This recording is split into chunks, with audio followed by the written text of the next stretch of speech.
50 times 120 is 6,000. So, meron tayong 6,000 pag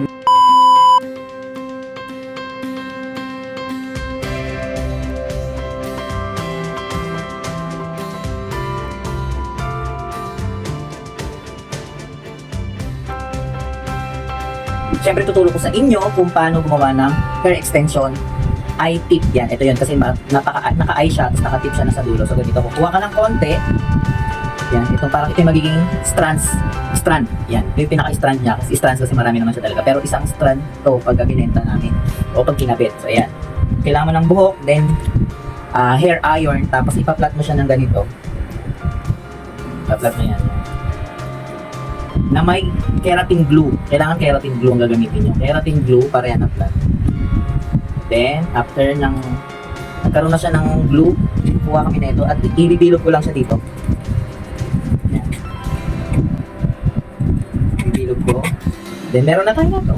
Meron na tayong isang strand na maraming strands. Yan, meron na tayo yan. So, ito, ulitin natin. Bali, marami na akong nagawa. Yan. Halos ito. Nagawa ko yan. So, ito, first. Kukuha ka ng strands na magiging strand na lang. Kasi magkukumbine na sila eh. So, ayan, may nakuha na ako nito.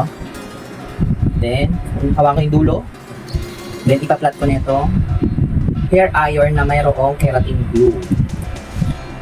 Yan. Then, after, pwede nyo tong gawing negosyo. Kasi ako kahit paano may nagagawa na rin ako. Yung Shopee link ko nga pala, wala na eh. Ewan ko ano nangyari sa Shopee link ko. Na-ban. So, ayan. Diba? Ang bilis lang. So, thank you for watching. So, ayun, natapos ko na yung ating ginawa. So, ito na yung lahat. Yan. Tapos ko na siya. So, bibilangin ko muna kung ilan yung nagawa natin. So, mamaya ulit. So, ang nagawa natin is 10, 20, 30, 40, 50, 60, 70, 80, 90, 100, 110, 120. So, 120 yung nagawa natin na strands.